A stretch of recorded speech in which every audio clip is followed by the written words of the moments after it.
예, 김대기 선생입니다. 자, 오랜만입니다. 선생님 뭐 여러 가지 일이 있어서 3회차까지 촬영을 해놨다가 4회차하고 5회차를 촬영 못했는데 어쨌든 마무리 짓는 게 맞는 것 같아서요. 좀 부족한 면이 없지 않아 있겠습니다만 실전 문제 4회차랑 5회차도 최대한 빠른 시간 내에 업로드하도록 하겠습니다. 수능이 이제 얼마 남지 않았죠. 이제는 뭐 긴장되는 마음 때문에 똥도 제대로 나오지 않을 만큼 아마 되게 긴장되는 그런 순간일 겁니다. 어쨌든 잘 이겨내는 수밖에 없어요. 누가 뭐라고 위로해도 같이 띄워줄 사람은 아무도 없습니다. 여러분 혼자 해결해야 되는 문제니까 특별히 멘탈 강하게 끝까지 밀어붙일 수 있으면 좋겠습니다. 자, 오늘 설명할 글은 수능 완성 실전편 4회차에 나와 있는 고전소설 최고운전입니다. 수능엔 아마 안 나올 겁니다. 2005년도에 이미 한번 기출제된 적이 있고요. 다시 출제될 만한 그런 글은 절대로 아니니까 그냥 한번 이런 글이구나 봐두는 거 정도로 봐두시면 충분하지 않을까 싶습니다. 자, 빨리빨리 지나가 볼게요. 일단 우선 해제부터 먼저 봅시다. 신라 말의 이 작품은 최치원의 일생을 허구적으로 형상한 영웅소설이다.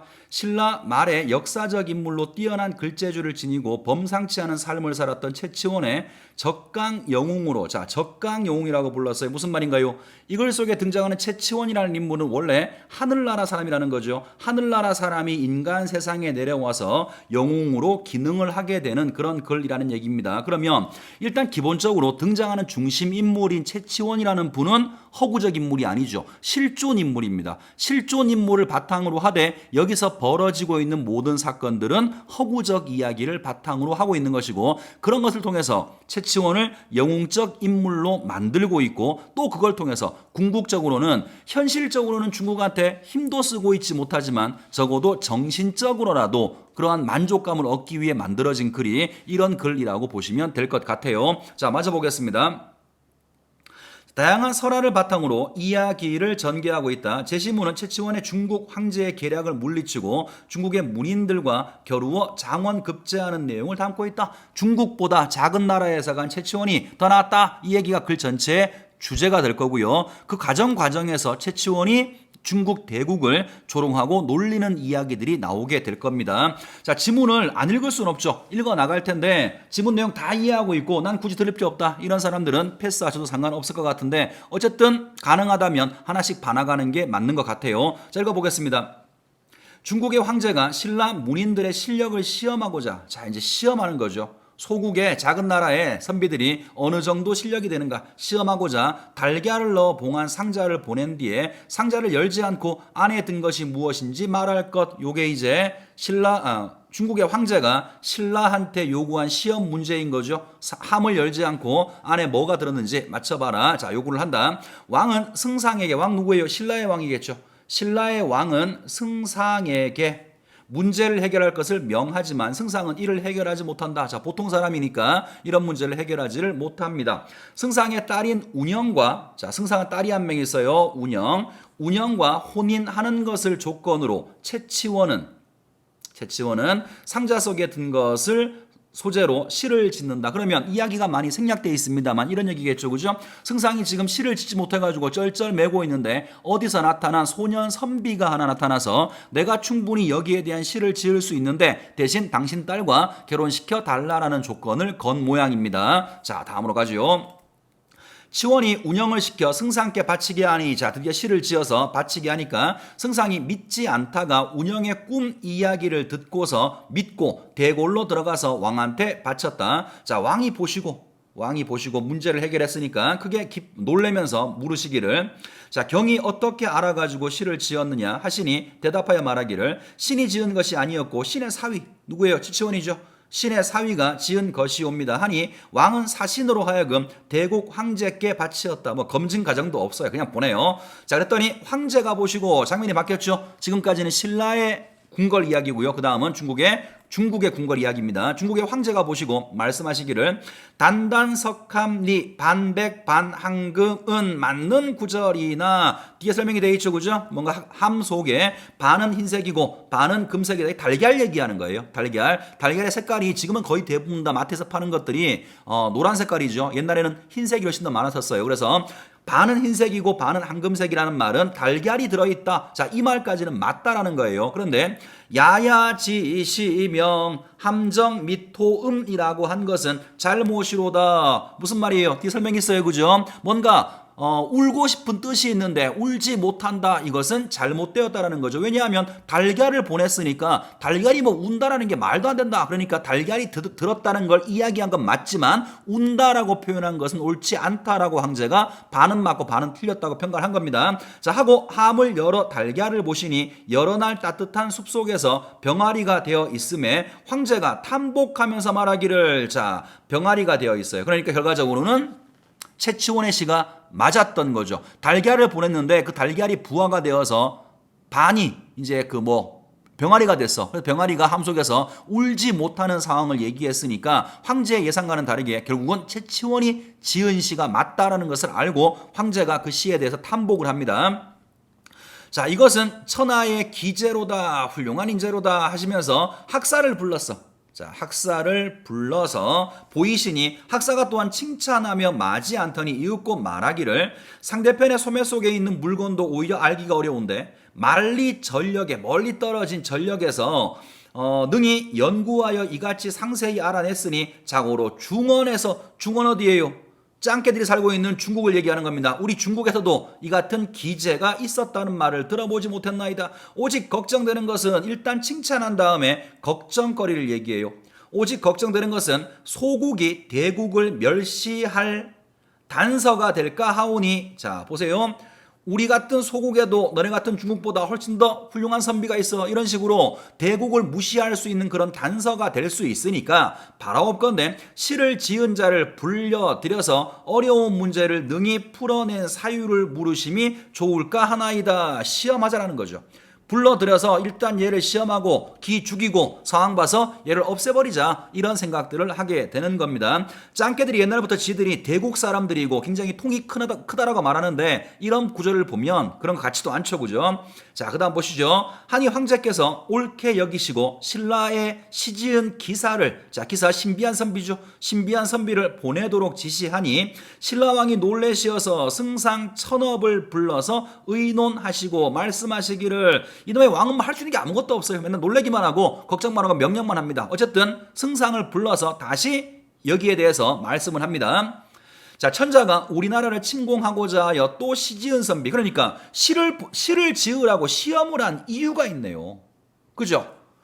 내가 함 하나 보낼 테니까 여기 뭐가 들었는지 맞춰봐. 만약에 못 맞추면 너네라 침공할 거야. 침공의 어떤 빌미를 잡기 위해서 함을 보냈는데 생각지도 않게 답을 맞춰버렸으니까 침공할 수가 없었던 상황이었던 것 같아요. 자, 어쨌든 천자가 우리나라를 침공하고자 하여 또 시지은 선비를 부르니 경의 서랑 누구예요? 한자리가 잘 모를 거예요. 문맥을 보면 사위를 얘기하는 것 같죠. 자, 너의 사위는 나이가 어려서 만리밖에 보내기가 어려우니 경이 대신 가는 것이 어떠하냐. 자, 그래도 왕이 무능하긴 하지만 정은 있는 모양입니다. 사위가 너무 어린 소년이니까 사위를 보낼 수는 없고 네가 지었다고 하고 경이 대신 가라고 승상한테 물어봅니다. 자, 승상이 원하옵건대 편안하소서. 무슨 말이에요? 알겠습니다. 내가 갈 테니까 잘 계셔라 하직 인사한 거예요. 임금의 명을 받고 승상이 집으로 돌아옵니다. 하고 전교를 받아 명령을 받아 집으로 돌아와서 이거 보세요. 꼬라지가 울고 앉아 있어요. 울면서 집안 사람들한테 말하기를, 중국 천자가 시지은 선비를 보내라고 하시는데 채랑은 나의 사위 채치원이는 어려서 보낼 수가 없고 내가 대신 가야 하는데 살아 돌아올 방법이 없으므로 아마 가면 시험당하고 죽게 될 거 알고 있는 모양이죠. 살아 돌아올 방법이 없으므로 어찌할꼬 탄식을 하니까 온 집안이 통곡하고 어찌할 바를 모르더라. 나씨 누구예요? 승상의 딸이죠, 그죠?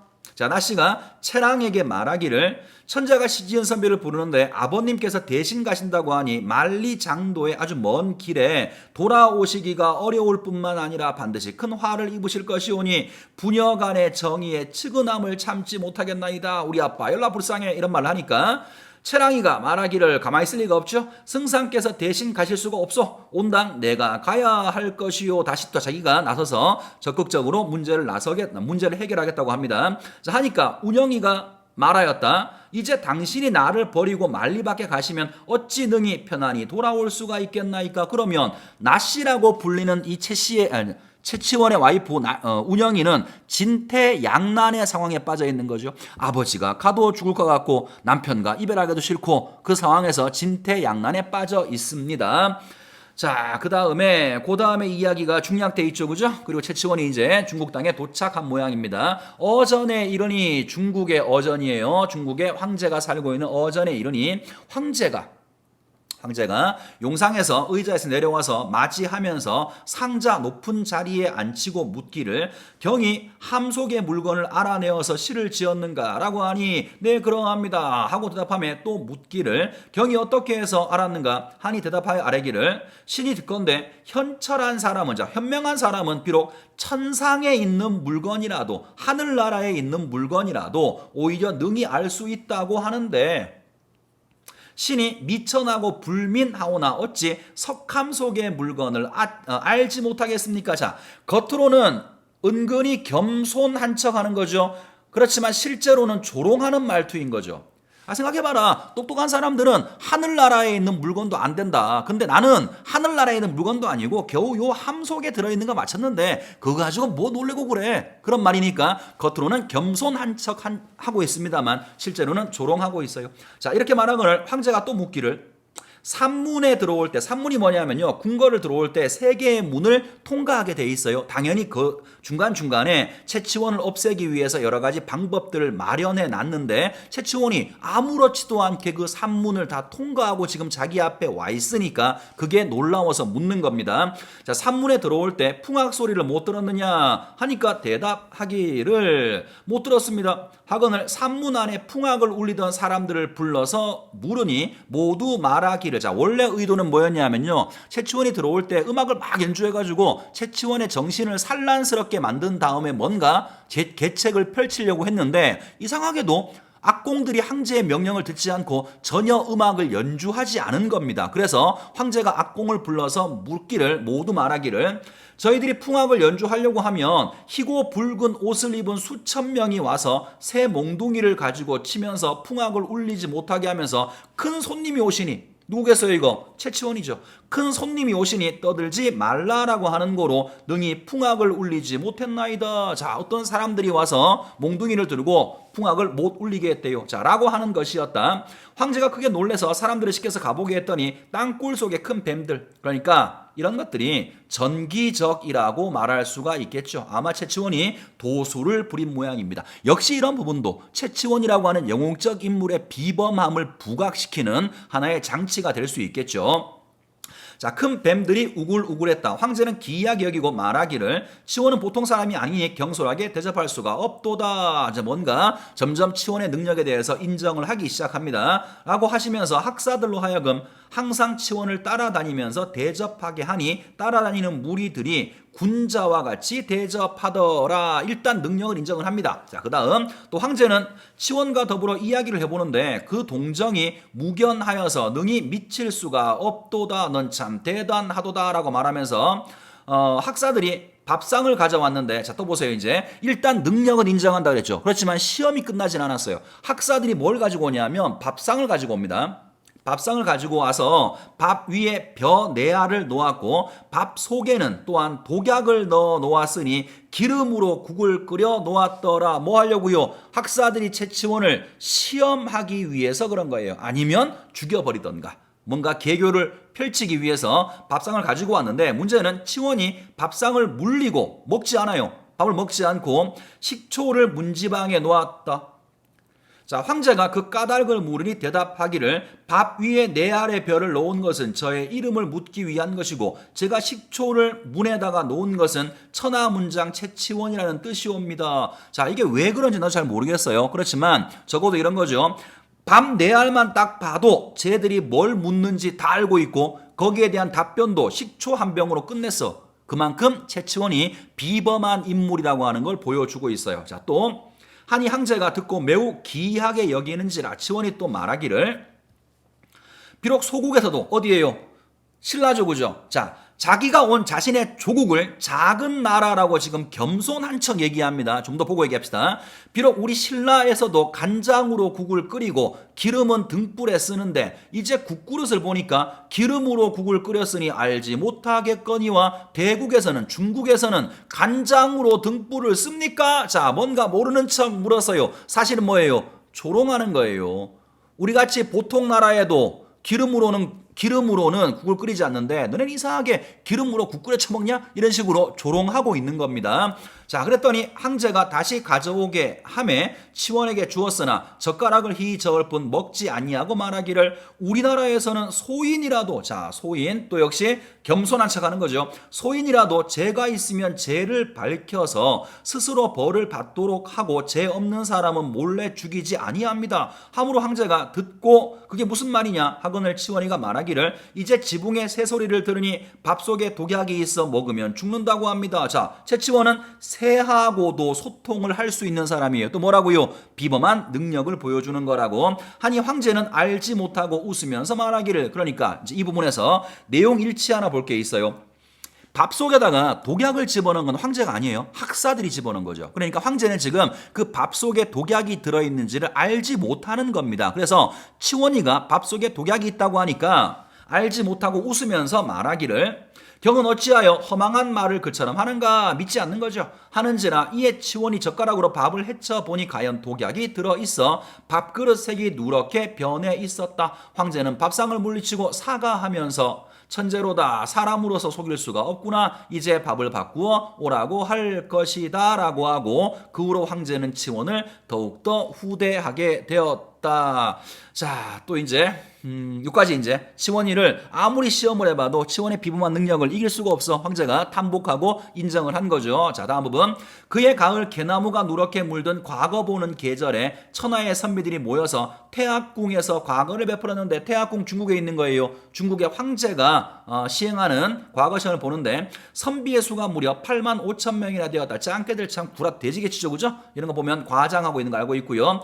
여러 선비들이 치원과 더불어 장원을 다투었으나 치원이 장원에 뽑혔다. 또 역시 뭐예요? 중국의 뛰어난 선비 8만 5천 명하고 겨루어 봐도 최치원이 1등이라는 거죠. 또 역시 비범한 능력을 보여주고 있는 겁니다. 이에 황제는 수많은 상금을 치원에게 하사했다. 황제 친시가 있던 날 쌍용이 하늘에서 내려왔어. 자, 또 전기적인 이야기죠. 누구야? 최치원을 축하하기 위해서 하늘에서 쌍용이 내려와서 실을 치해 가지고 하늘에 올라갔어요. 자, 최치원이 얼마나 실을 잘 지었냐면 최치원의 실을 보려고 하늘에 있는 용이 내려와서 그 실을 가져갔다고. 그러니까 황제가 치원에게 경이 지은 실을 하늘이 치해 가서 그 잘 지은 여부를 알지 못하겠노라. 난 못 봤다. 이렇게 얘기하니까 치원이 다시 써서 보이니 황제는 칭찬하면서 아름답도다 치원의 시여 천하에 어찌 이와 같은 시가 있으며 이로 인하여 하늘이 치에 갔으리라. 또 역시 인정하는 거죠. 하고 장원을 시키고 같이 급제한 사람들과 함께 7일 육아하게 하니 그 영화로움이 극진했다. 자, 처음부터 마지막까지 다 말도 안 되는 이야기고요. 작은 나라가 큰 나라 중국과 싸워서 이길 수는 없지만 이런 문학을 통해서 정신적으로라도 만족을 얻기 위해 쓰여진 그런 글 중에 하나인가 싶고요.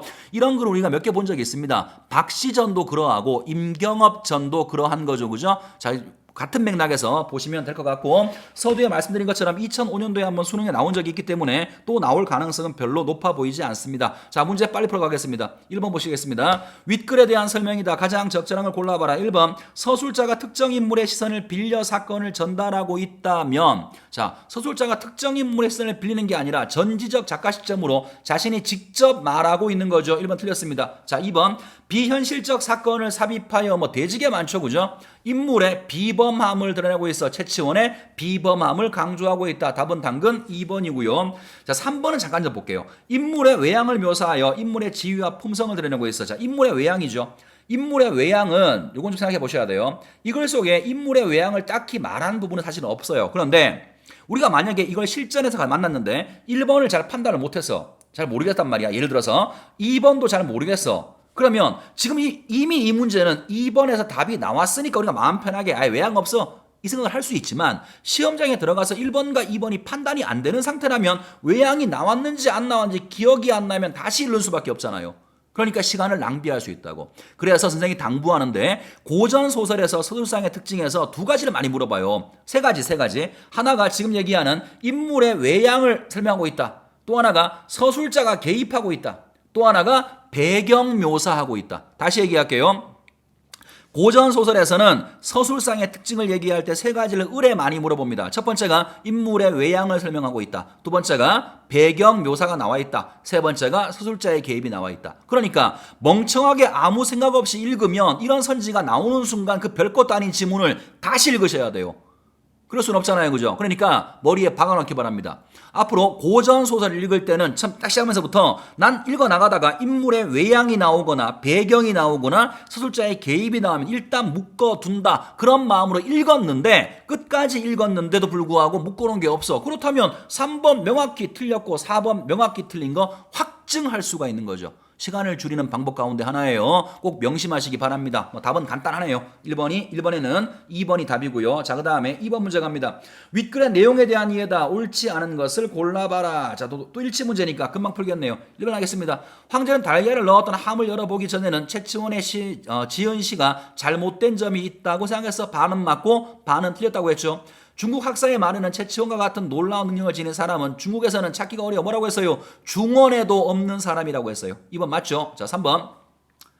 운영은 승상과 최치원 누구를 중국에 가면 안전하게 돌아오지 못할 것을 염려하고 있어. 그래서 아까 선생님이 진퇴양난의 상황에 빠져 있다라고 했을 겁니다. 4번. 최치원은 석함 속의 물건을 말하는 것은 대단한 능력이 아닌 것처럼 말하면서 자신의 능력을 과시하고 있어. 하늘나라에 있는 물건도 맞춘다고 하는데 이건 아무것도 아니다. 뭔가 겸손한 척하고 있지만 실제로는 과시하고 조롱하는 거였습니다. 그럼 답은 5번이겠네요. 황제는 산문에서 풍악을 연주하지 못한 거에 대해서 최치원에 대해서 미안해하는 게 아니죠. 풍악을 연주하는 목적 자체가 최치원을 시험하기 위한 건데 이거 안 했다고 미안하는 게 아니죠. 그죠? 오히려 의아해하고 이상해하는 겁니다. 답은 5번으로 보면 되겠습니다. 자, 이제 마지막 3번 문제 갑니다. 보기를 참고해서 윗글을 감상했다. 옳지 않은 것을 골라봐라. 자, 보기 보죠. 채거운전은 중국에 대한 우리 민족의 반감을 드러내고 있는 작품이다. 뭐 뻔한 거고요. 중국은 오랜 역사 동안 대국이라는 이유로 우리나라를 무시하고 외교적 사대를 강요하여 수치와 서러움을 주었다. 이 새끼들이요. 지금도 있다는 식이에요. 어쨌든 간에 이러한 무시와 서러움을 갚기 위해서 신라시대의 학자로 어린 나이에 중국에 가서 중국의 과거 시험에 합격하여 벼슬을 하고 문장으로 이름을 떨친 최치원, 실존 인물이라고 했어요. 최치원의 행적을 허구화한 겁니다. 실존 인물을 바탕으로 행적을 허구화한 소설이다. 중국 황제가 낸 문제를 해결하고 중국의 문인들과 겨루어서 장원급제하는 최치원의 영웅적 모습을 통해서 민족적 자긍심, 이게 목적인 거죠. 민족적 자긍심을 높이고 중국에 당했던 서러움을 풀고자 하는 소망을 드러내고 있다. 자, 이런 글의 창작 의도에 대해서 얘기하는 글 같아요. 자, 옳지 않은 거 같이 골라보겠습니다. 1번 소국이 대국을 멸시할 단서가 될까 하옵니다라는 중국 학사의 말을 통해서 자, 지들을 대국이라고 부르고요. 신라를 소국이라고 부르고 있죠. 그죠? 이런 말을 통해서 중국이 우리나라를 소국이라고 생각하면서 무시하는 태도 오케이. 자, 2번 천자가 우리나라를 침공하고자 하여 또 시지은 선비를 부르니 경이 대신 가는 것이 어떠하오라는 신라왕의 말을 통해 오랜 역사 동안 중국에 당한 서러움을 갚고자 하는 것이 아니고요. 오히려 거기에 굴복하는 왕의 무기력한 모습을 보여주고 있는 거죠. 답은 2번이 정답일 겁니다. 나머지 읽어볼게요. 대국에서는 간장으로 등불을 씁니까? 라는 최치원의 말을 통해서 우리를 무시해 왔던 중국을 조롱함으로써 자, 여기 문제가 나오지 않았습니다만 문제 나올 가능성도 없지만 나온다면 나올 수 있는 문제 가운데 하나가 최치원이 했던 그 말들을 A, B, C, D 묶어놓고 거기에 대해서 말하기 방식을 묻는 문제가 나올 수 있어요. 그렇다면 최치원이 어떤 의도로 황제한테 그렇게 말했느냐? 조롱할 목적인 거예요. 겉으로는 과시하는 것처럼 보이지만 실제로는 조롱하는 거죠. 이런 비스무리한 거 한시에서 본 적이 있습니다. 여수장 우중문시 본 적 있죠. 그거랑 비슷한 방식을 쓰고 있는 거라고요. 겉으로는 뭔가 치켜 세우는 것 같고 자기를 낮추는 것처럼 보이지만 실제로는 조롱하고 있는 겁니다. 자, 조롱함으로써 중국에 당했던 수치심을 갚고자 하는 우리 민족의 마음을 엿볼 수 있어 보기에 나왔던 창작 목적이었고요. 4번과 5번 선생이 뭐 문제가 쉬워서 그런지 안 만들어 놨네요. 어쨌든 3번 문제는 답이 2번입니다. 자, 너무 쉬운 글을 괜히 설명한 것 같아가지고 민망스럽긴 합니다만 어쨌든 나온 거니까 빠뜨리지 않고 모두 설명했습니다. 자, 고생했습니다.